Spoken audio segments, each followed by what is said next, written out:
Thank you, Martin. It's a pleasure to be invited to talk today. As Martin's already mentioned, I currently have a $750,000 investment that's been managed with Martin's money.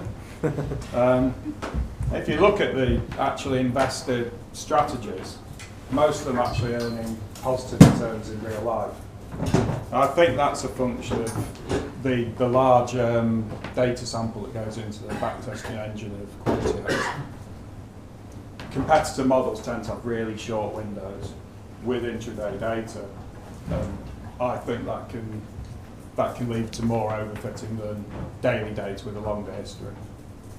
My background is I have degrees from Cambridge, Warwick, and Leicester, and I'm now an academic at the University of East Anglia, where I teach financial economics. I teach actuarial science, corporate finance, quite a wide range of things. And I also publish in academic articles and broadly speaking in this area. For my PhD, I did agent-based modelling in C++, which is it's a great training for writing algorithms. And my latest paper actually designed an artificial market where traders are all trading these algorithms. I wanted to investigate whether technical trading should make profits. And I got the reassuring result that technical traders seem to step in as pseudo arbitragers. So they help to move the market back to where it should be at a price. And so there's a nice theoretical justification for why these strategies should work. I've also published an empirical paper that looks at multiple strategies in currencies.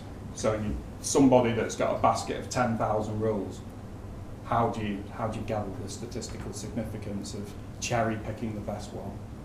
Well, that's broadly what my talk today is going to be about. Quite quickly you'll start generating profitable backtests. And the real headache for algorithmic developers is overfitting. How can I aggressively search for strategies without just getting an n-dimensional trading rule in an n+1 time series and just artificially fitting the past? My talk today shows you how you can aggressively search for strategies and have quite a precise percentage probability that you've come up with something good. Now there's two elements to what's going to be a good strategy and something that Martin's investors are going to be interested in. I'd suggest that there's economic significance and there's statistical significance.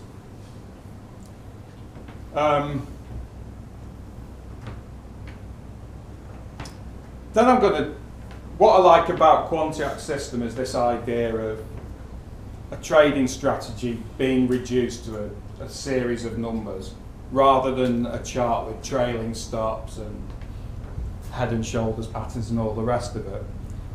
I'd suggest that you want to get away from pictures and graphs and turn it into a series of zeros and ones.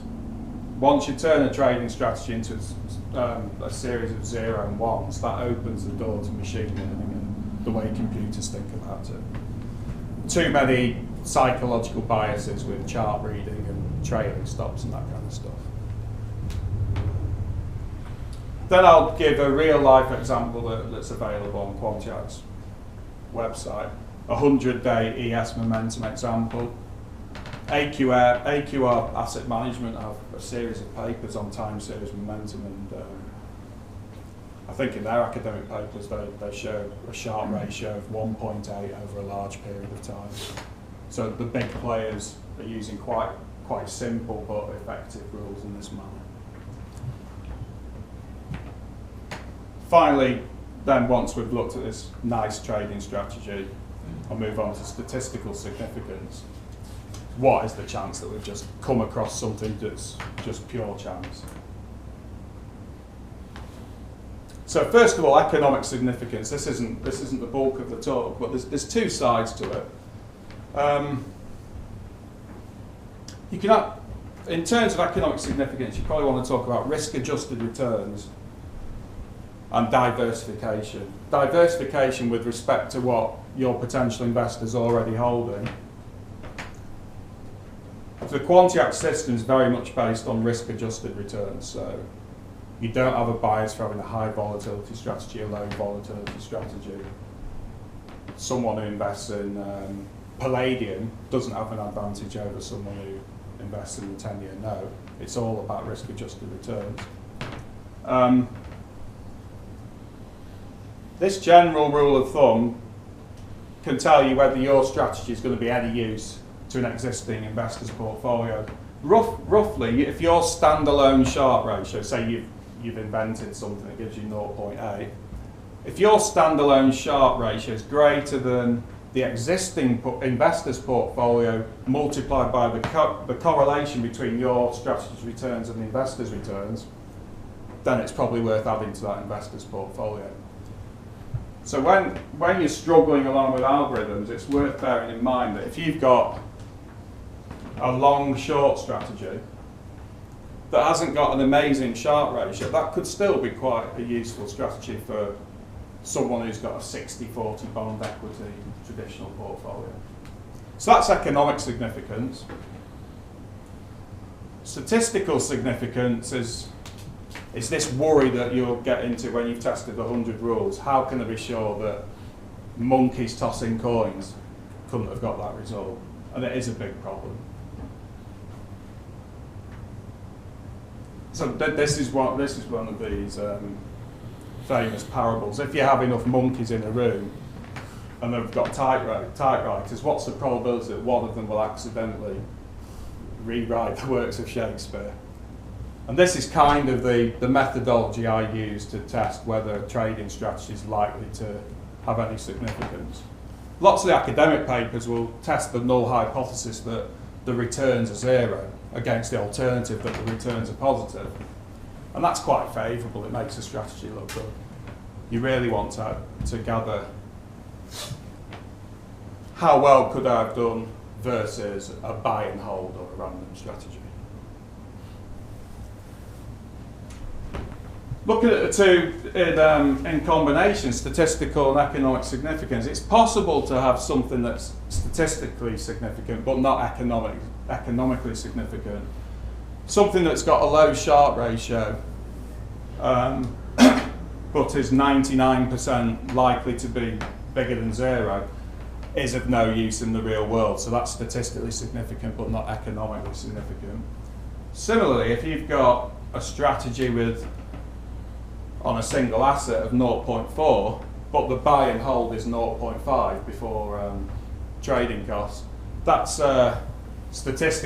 that's economically significant, but statistically insignificant because you could have just bought and hold.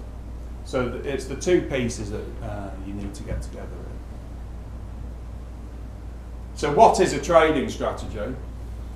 I'd argue it's not buy if you break out of a range, trail the stop and all that kind of thing, looking at patterns.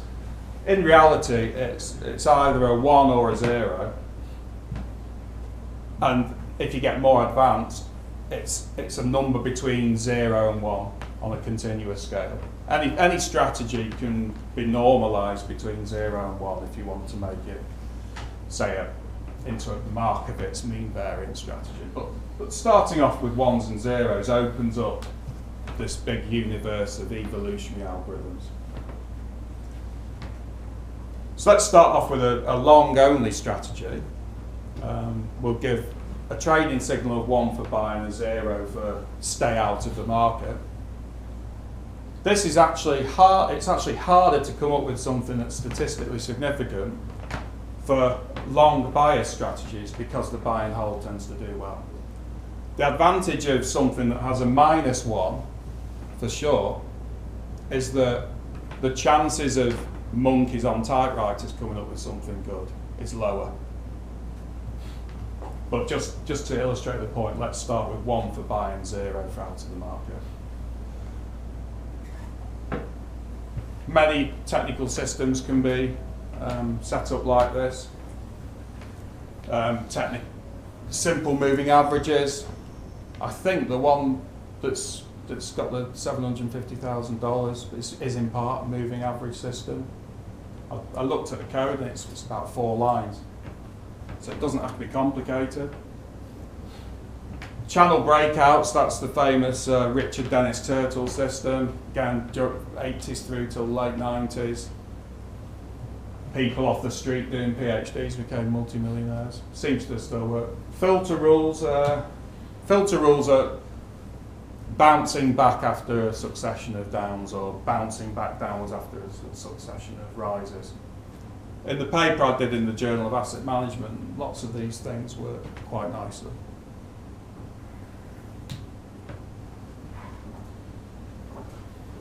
So zeros and ones for the purpose of this talk is very much like a monkey flipping a coin to generate a signal. That's going to be useful for creating a distribution of what we think the population of potential trading strategies is.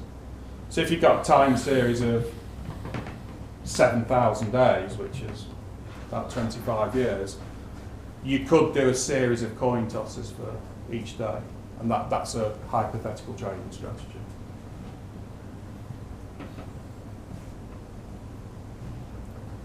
So the simplest rule of all, and one that perplexes the efficient markets people, is momentum.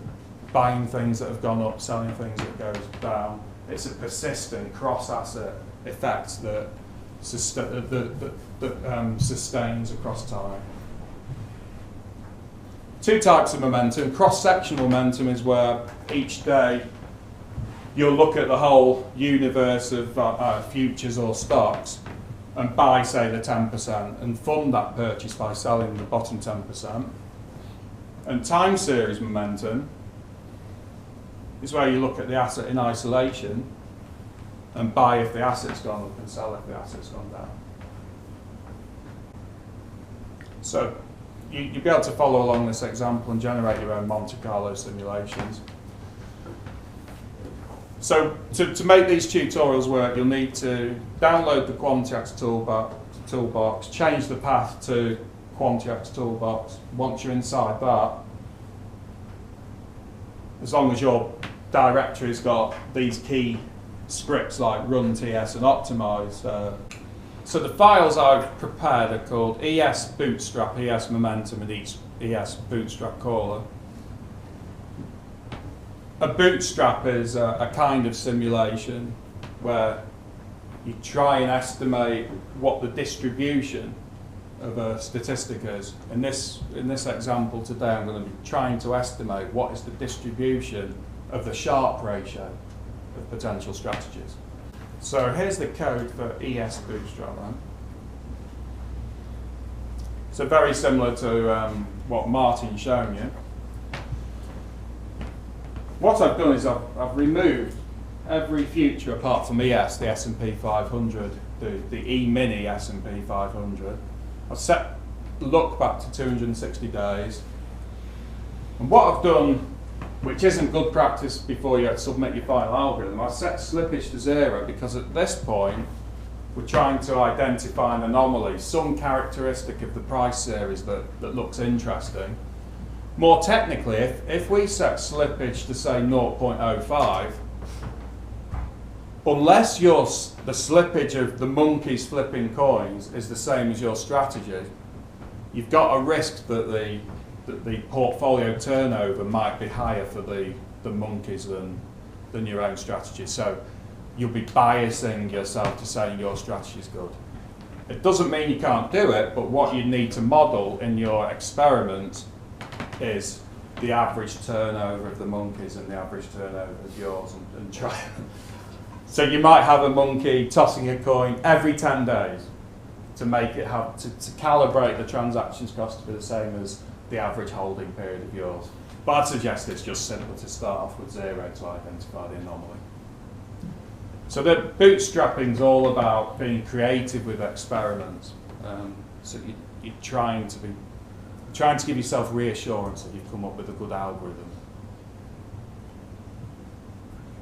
What I've done here trial equals 1, and then this strange code here. This is taking advantage of the optimizer function in Quantiacs. I presume that was designed so you could go through a load of parameters, but I've done a neat little trick where there's a dummy parameter called trial that does nothing in the code, but the machine reads it as trial going from 1 to 1,000, so it runs 1,000 trading systems. So it's just a nice trick that you can use to turn it into a Monte Carlo simulator. So the caller function in the Quantiacs toolbox reads that and does 1,000 Monte Carlo trials. It takes about 1 second per trading system. If you uncomment this bit of code, P equals 1, then every day it says invest 100% of your capital in ES, so it gives you the results for buy and hold. If you uncomment this bit, round, that's like tossing a coin. So that says 0 if we've got a tails, go long if you've got a head. So a little bit about the philosophy of why you should take some time and design your strategy. Hopefully you want some economic rationale for why you think your strategy may work. Momentum, I would suggest, is a behavioural thing, that it's the wisdom of crowds, or Keynes is animal spirits. Sentiment exists in the market. If you're not into behavioural and you think everything's got a risk-based explanation, you could be harvesting some exposure. So what is harvesting a risk premium? That could be selling puts and earning an income from selling puts until the horrible day when the stock market crashes, picking up pennies in front of it. So let's have a look. For buy and hold, so you see the big dip in the financial crisis, and then the recover from 2009. It's got a Sharpe ratio of about 0.35. Doesn't look very high on its own, but if you build a big portfolio where they've all got a Sharpe ratio of 0.35, you'll get an overall portfolio Sharpe ratio of greater than 2. So don't be put off when you're looking at individual assets by small Sharpe ratios compared to, say, the leaderboard on the website. You can get away with 25% Sharpe ratios, 30% Sharpe ratios, and end up with and that's kind of the CTA philosophy, the managed futures philosophy, that if somebody could give you the data for 1,000 contracts, then you'd be more than happy to have a portfolio of 1,000 contracts, because diversification is a big part of it. So there's the buy and hold. If, when we're doing the monkeys flipping coins experiment, what would the monkey achieve? Something quite similar to that, but scaled down, because on average we're going to have a position of 50%. This is giving us quite a tough hurdle to get over, to convince ourselves we've come up with something decent, because if you just did buy and hold, or if you just did 50% on average, you'd make money with a reasonable Sharpe ratio. So it's being honest about what you're adding beyond buy and hold.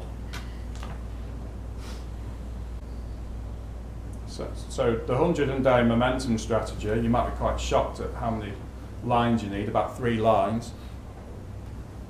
Some of my best strategies have, I think there's one that's been running for 6 months live with a Sharpe ratio of 3. It's got about three extra lines beyond that. So you don't need lots and lots of code to come up with something quite nice. Simple line is the close today greater than the close 100 days ago? I would suggest you pick something that newspapers mention or the human brain focuses on in real life. Round numbers like 100, quarterly numbers, 252 days for a year. My worst ones are where I optimised it for 1 to 1,000 and just thought I was brilliant by looking at all 1,000. But I'm afraid that those are the worst ones and they're doing terribly. You're much better taking some time to think of, say, 4 parameters that you're going to look, and being honest with Sharp ratio again. So here's the AQR time series momentum strategy, if you like. We've boosted the Sharp ratio to about 40%. We've avoided the worst of the 2008 crisis, and there's no cheating because we've done it since all the way from 1990. Sometimes we've suffered through being out of the market when it's gone down and then rapidly recovered. So you don't want to incorporate rules that say if date equals 2008, sell, something like that. So we've done something that will probably harm us when there's a rapid rally. So we're not cheating. So the question is then, how on earth do we tell whether that 0.5 increase means anything? And what I've designed is something that gives you quite a precise probability that something by complete chance could come up with a similar or better strategy.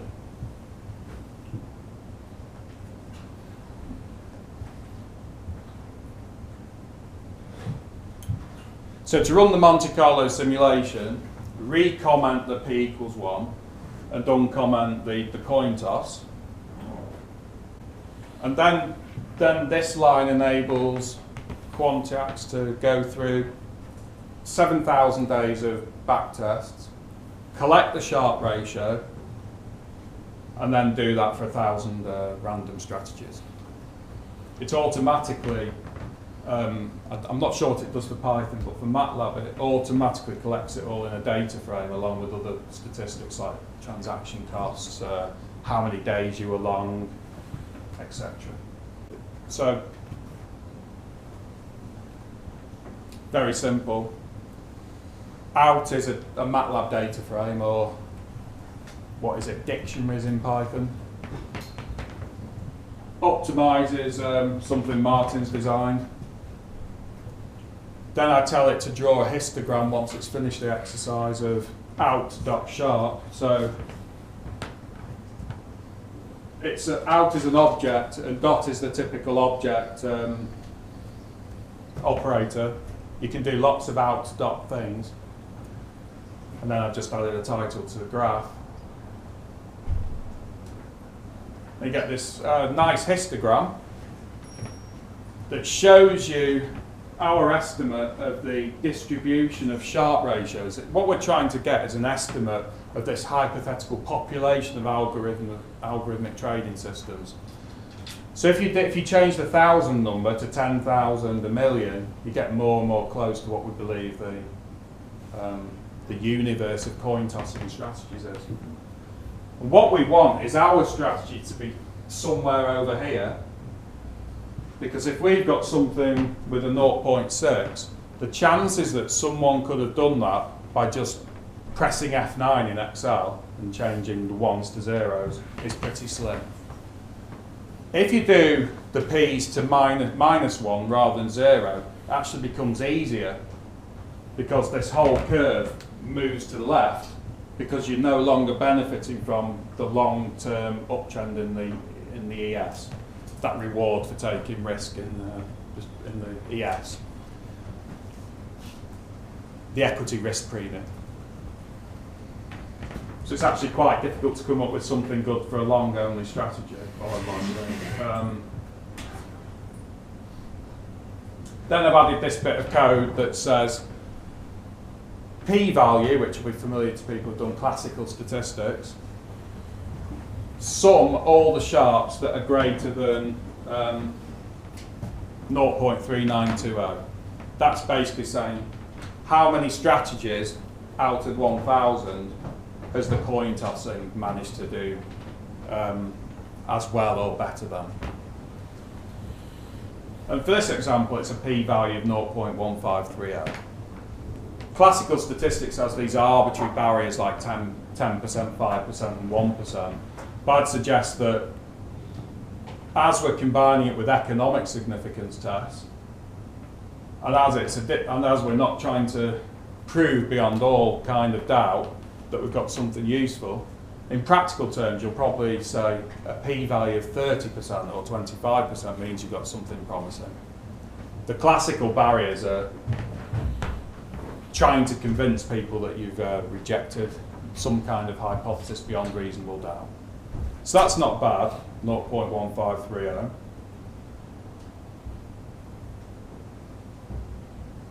Ideally, you want low p-values. Now, I'll use the pen to show this bit. The interesting bit becomes when you're testing lots of rules together.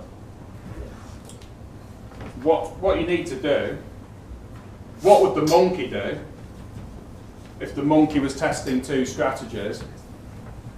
They'd toss one coin to say get a Sharpe ratio of 0.1, they'd toss another one to get 0.05, and the monkey would keep the 0.1. So all you have to reproduce those results for the single rule, for 2 rules, 3 rules, 4 rules, you do the exact same exercise, but you have monkeys tossing coins and picking the best one each time. What it does is it shifts the whole curve to the right, making you have a higher barrier to convince yourself you've come up with something good when you test lots of things. So it's quite an art. You need to decide, if I test 4 things, the monkey's got 4 possibilities each time to pick a good strategy. So that's the exact trade-off. You'll come up with a good Sharpe ratio, a better Sharpe ratio than when you tested one thing just by chance as well. So yours will be further to the right, but the bootstrap distribution will be further to the right as well. And by trial and error, you'll get a feel for how many things you should be testing. So this is how I'd suggest you'd move on from a 100-day momentum. Try it for a 100 and a 250. You will pick the best one out of those 2 and submit it to the platform. But then the monkey's picking the best one each time out of 1,000 random strategies. In my paper, the currency paper, I think I looked at 1,000 strategies. And this trader each day picks the best performing rule every day out of the 1,000. If you want to look at the literature, it's called White's reality check. So it's called a reality check because you're overfitting, you're data snooping, whatever you want to call it.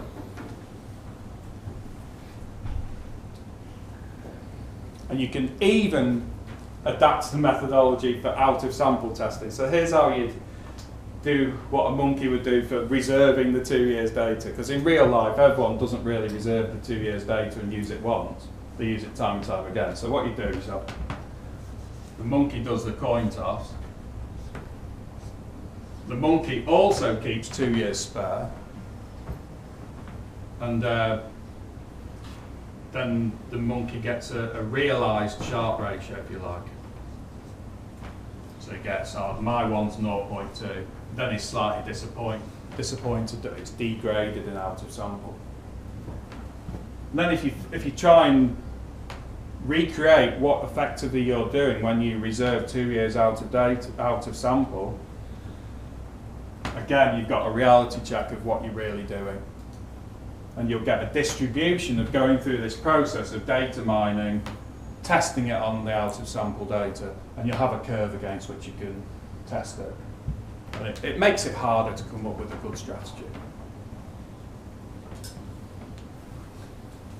So I started doing this kind of stuff after a disastrous set of strategies where I tried every RSI parameter and they got huge Sharpe ratios and then failed miserably in real life. Gone back to simple things and they work.